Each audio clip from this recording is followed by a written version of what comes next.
There's a huge missed opportunity that most guys fail to capitalize on in the West. I mean, every day we walking down the street, we go to the gym, and there's copious amounts of attractive women just waiting to be approached, basically. I mean, most guys are not approaching them unless it's in a bar, unless it's on Tinder. But the good news is that you've clicked on this video, which means you want to overcome your approach anxiety so that you can take advantage of this opportunity. And you want to talk to the girls and take your dating life in your own hands. You don't want to rely on social media, on Tinder, so that's good. And this is coming from someone who genuinely had severe social anxiety. Like, guys will say that, but I was on all the antidepressants, the anti-anxiety medication. They even put me on antipsychotics, and I had to go into a mental hospital for like a few days, to the point where I'm at now. So this will work for pretty much anybody unless you have a serious neurological condition. So let's get right into it.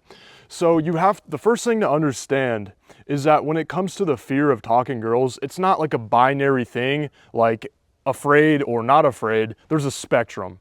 So on the most afraid end of the spectrum, you have the agoraphobic. And if you don't know what that means, that's someone who's basically so paranoid at the outside world that they can't even leave their house. Hopefully you're not in that position. And then on the very end of the spectrum, the most fearless person, you have literally a psychopath. This is someone who does not care how anybody feels. He's willing to do whatever it takes to get what he wants. And this is also probably not you, and it's like 0.001% of the population. But where most guys fall is like about in the middle, maybe more towards this end, the more feared end of the spectrum. They can talk to women if they're introduced via a social circle, but they're too afraid to approach on the street. Well, we want to move you over to more here, where you can talk to any girl and you're not worried about it. And what a lot of guys will do is they'll try to give you this one like mindset tweak that's supposed to solve everything for you. Like they'll say, oh, just assume that every girl's attracted to you. And that's good once you've hit a certain level. But the problem is that doesn't address the real core reason. It doesn't really drill down deep enough to why you actually are afraid. So that's what we're gonna focus on first. And then we're gonna get to the second part where you're gonna take action. Because you can't just do this all in your mind. You have to go into the real world. You have to hit the streets and overcome this. So the first thing is, this is what most guys feel when they see an attractive girl on the street. This is the thought bubble. So the girl is standing up on a pedestal. He's down there looking up at him. And why is that? Why do we kind of have that idea that she is above you? Well, we all have core beliefs. These are things that we picked up on in childhood, throughout our teenage years and into adulthood, that serves as the lens through which we see the world. So for example, let's take like, I don't know, like some rich kid who went to like a private school. His parents paid for all like the private coaching. And throughout his entire childhood, he's just been winning every step along the way into adulthood. Well, by the time he's an adult, he's a freaking beast. He's just gonna take all sorts of risks. He's gonna take all sorts of actions. And the way that he views the world is through kind of like opportunities. He's not viewing it as like a scary thing. Now we have a different guy. We have a guy who might have been a little bit socially stunted in school, might have had some traumatic moments where they were made fun of. Maybe they had a parent who was a little bit distant, and that's going to create a different set of core beliefs. So that's kind of the idea of core beliefs, and your core beliefs affect how you act, and it affects your thoughts in everyday life. So to find your core belief, let's take, for example, you have the thought, oh man, she's just gonna reject me. Just automatically, every time you see a girl, you're just like, oh my God, she's just gonna reject me, so I'm not even gonna try. Well, we wanna figure out, where is that even coming from? Why do you have that idea in the first place? So we do that through the drill down method. So we want to ask ourselves, what does that mean for me? Like, what does that mean about me that she will reject me? Well, it might mean, this is just an example. I'm going to embarrass myself. Okay, well, what does that mean for me? Well, it's because I'm weird. Well, what does that mean for me again? It means I'm not good enough. So that's an example of somebody who had the core belief that they're not good enough. And therefore, every time they see a girl, they're gonna keep pedestalizing her and viewing her as like much higher status for no reason without even knowing the girl. That's not where we wanna be. So we wanna deconstruct this. But first, I want you to really understand how negative this is to have this core belief that you're not good enough. What this is gonna create is a cycle of despair. So what happens is you see a hottie, then you get nervous, then you don't approach. Then you think in your mind, I'm a loser for not approaching. And then your core belief gets reinforced that you're not good enough, and the cycle just repeats. You're just reinforcing your core beliefs that you're not good enough, or whatever your personal core belief is that's holding you back. And it just goes over and over and over. So we have to break this cycle. We have to create some new core beliefs, and then we need to take action. And for me personally, it's so crazy to think how far I've come in the last few years. I remember just a few years ago, I was in the lowest, most depressed state in my life. I had just dropped out of college, lost my girlfriend, and lost my job, all like consecutively. And so my core belief was that I was a loser. And what I had to do was this next exercise, which is I had to do an accurate self-assessment of myself, listing my strengths and my weaknesses. And when I did this exercise, I realized just how negative I was being towards myself. And so it went something like this. So I listed some strengths: good at piano, good son, great hair. And then my weaknesses originally were lazy fuck, pussy, and skinny bitch.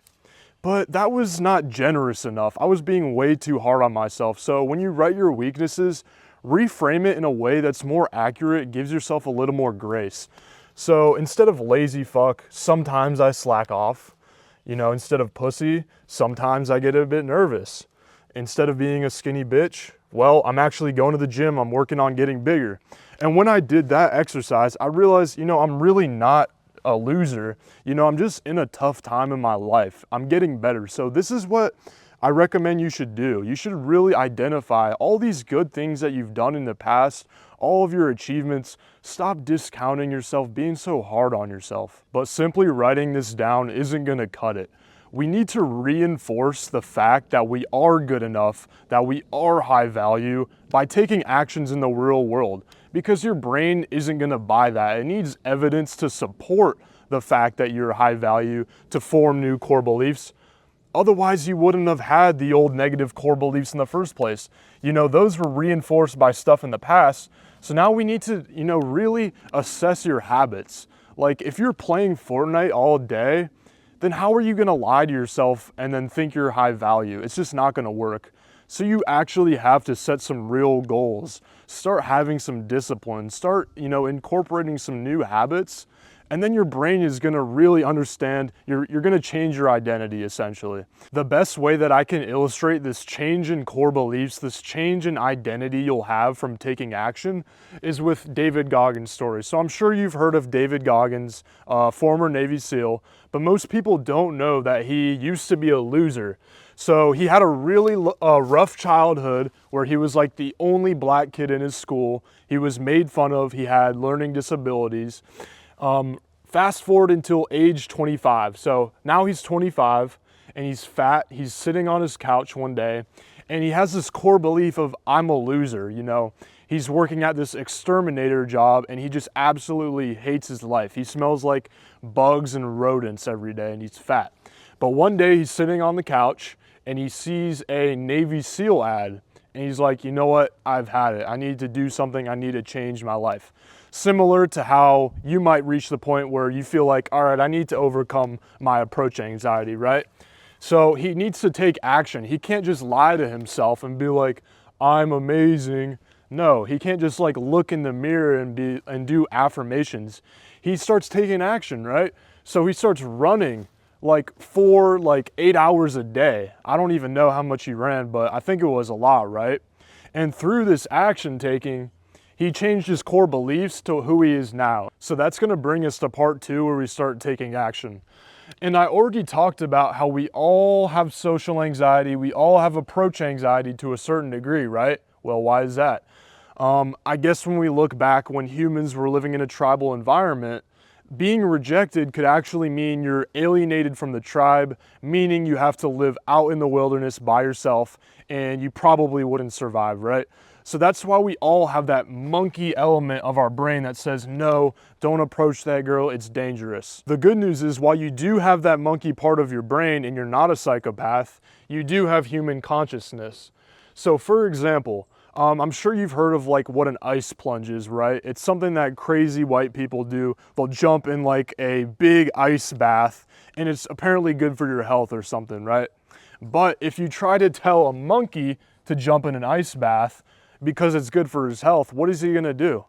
Well, he's not gonna jump in the ice bath because what he thinks is cold water equals bad, equals die, not survive, right? He doesn't understand the health benefits.